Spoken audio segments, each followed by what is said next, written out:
Hi.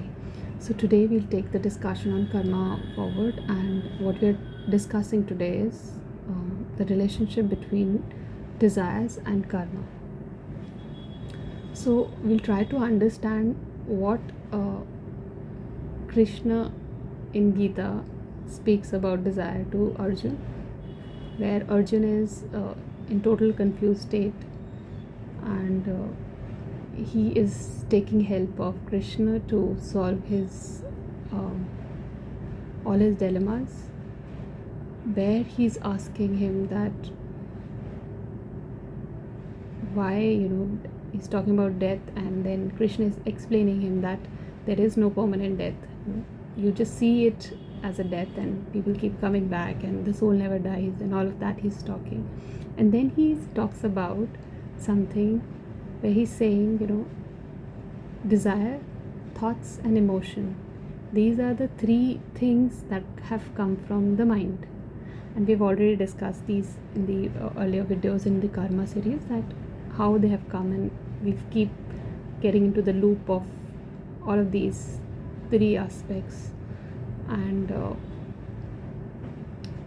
how we manifest our body as whatever we know ourselves as right now because of these things, right? So he says that desire is the reason that we get into attachment. In fact, he says three of the reasons: the desire, the thought, and the emotion. These are the three things which keeps us trapped in the loop of attachment, and hence, it becomes a loop. So a lot of people have misunderstood Gita, where Krishna is talking about desires, and a lot of people say that, he says that, oh, you should not have desires, and he says you become desireless. He's not saying that you become desireless. He's giving you options, and he's giving you in fact, that's the beauty of Gita, that Gita gives you so many variation of doing the same thing, though all of that is leading you to one part, but he's giving you options, and according to your own choice you can take that road, and because ultimately the destination is the same for everybody. So he says that desires is not bad, our attachment to that desire is bad, so to say. So imagine we have come here. So if Yati has come here, she's come here first with some unfulfilled desire, and I have a very strong innate desire to do certain things, right? Now once I get into the loop of it, and I get so attached to my desire, that everything in my life will be based on that desire, and that will lead to suffering, because it is coming from deep attachment. So even if I'm trying to attain it, I will, if I do not get it, I will get into the zone where I'll suffer. What Krishna is trying to say is that he's not saying, so again he is saying that non-attachment, he's not saying detach yourself, because detachment is a word which has been misunderstood a lot. Detachment doesn't, so detachment means, when we say detachment, we say that we separate ourselves from something. Krishna is nowhere saying that. Krishna is saying non-attachment, which means be the part of that desire, be the part of that thing completely, but remain non-attached to it. So to say, be attached to your be involved in loving your family or your friends or whosoever, but come from a place of non-attachment, because attachments will always lead to suffering, and that is the reason that all of us in different aspect of a life we suffer, because we don't even understand that where we have that line and we've crossed that line. And that is what Krishna is trying to say when he's saying karma karo and phal ki ichha mat karo. And we understand it, that how is it even possible that if I'm working hard, I would want the results of it, right? And we have understood from karma that not always the results will be offered to you the way you are expecting. And when you see other people working little less and still getting it, be it any sphere of your life, So many times we feel that that other person is much more luckier than me. Just go back to that sense where you'll understand that everything that is happening, I take full responsibility of it, and I understand that what is mine will come to me. Yes, I have to work hard for it. I have to work for it. Rest, I will leave it to something which is unknown to me. So that's a place which is non-attachment. I know it sounds very difficult because it sounds as if it's not possible, right? But once we do these things in very smaller parts of our life, we'll get in habit of doing this in every part of our life. So no matter how big or small it is, we will see life in a similar way. Now the other thing is that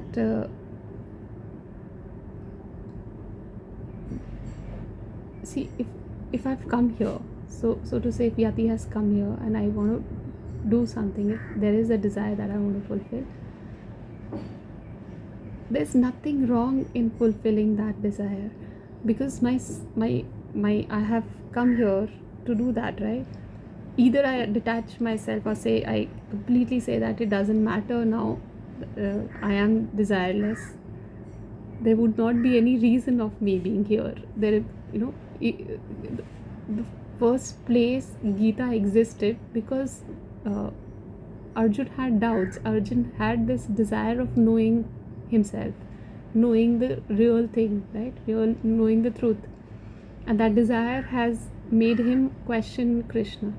And hence Krishna is answering. And hence we have Gita. So desire is not bad. Whether what is the desire is important, and we are not looking at it in terms of good or bad, because again that takes us into another loop of good and bad, and finding duality, and finding polarities, and finding we again get into that zone where we are very looking at it in a very individual way. We're not doing that. What we are looking at is that we have a desire. I will do everything possible. If that desire is not hurting somebody, I will do everything possible to achieve that. Yet my life is not dependent on that desire. If I do not get that, I am okay with it. So keeping that distance with the desire is important if you really want to have desires and you want to work on the desires. Else there's the second path, which is also Krishna is suggesting, and Krishna is saying that once you truly want to know desires, that what desires you have, you understand your own self first. Once you will understand that I who's having a desire, you will understand that these are all distraction from something which is a bigger desire. And this is what brings me to quote from Rumi that I can remember, where Rumi says, the desire of knowing the soul will end all the other desires. And this is what Krishna is also trying to say, that once you understand that the higher desire of you is something else, and so all the other desires, you will understand that those are all distractions from this main desire. And to understand that desire, you have to understand your own self. And once you understand that I, you will be able to give up that I. So I know this becomes little philosophical, but believe me, this is very much part of our practical world, the way we deal with life. And it just takes baby steps to go from that first zone to the next zone. And this is what Krishna is trying to say. Often we ignore spiritual aspects because we keep hearing people saying that become desires, leave desires. We can't leave desires. We are human beings, we are limited beings. We, at least for now, we are limited, right? Once we overcome all of our things which we are dealing with, we will might reach to a point where we will become limitless, where we will be coming from a place where we can understand that all of this. So this is what raising your consciousness is. I'm often asked what is consciousness and how do we understand it in simple words. It's just that how closely you are looking at a situation makes you myopic, right? The more distance you can keep yourself from that scenario, and you can see it from a higher and higher and higher distance, you'll be able to see more clearly that why that is there at the first place, and does it even exist. And this is what raising your consciousness is, and this is all Krishna is trying to tell us. And the best part about Gita is it's not woo-woo, it's not something which is too philosophical. It's hardcore practical stuff that Krishna is talking about. It's just that we do not really understand Gita the way we should understand, and we often keep ourselves distant from that. So desires are not bad. Desires are the reason that we are here. Desires are the reason that keeps us motivated. Desires is the reason that I find my happiness in this world, though your core happiness doesn't depend on your desires. But to reach to that point where I can say that whatever this philosophy is saying, talking about, I have to take that baby step. And this is what is that baby step, where we can say that now I understand that my desires are coming from somewhere. Call it this life, call it past life, and they're just part of me. They're just part of my personality. And I now know how to handle my desires. My desires are not handling me. And irrespective of whatever is the consequence of the desire that I have, I accept it and I take full responsibility of it. Yeah, so I have this much for today. Hope I make sense to somebody. Thank you so much. Have a nice day. Bye bye.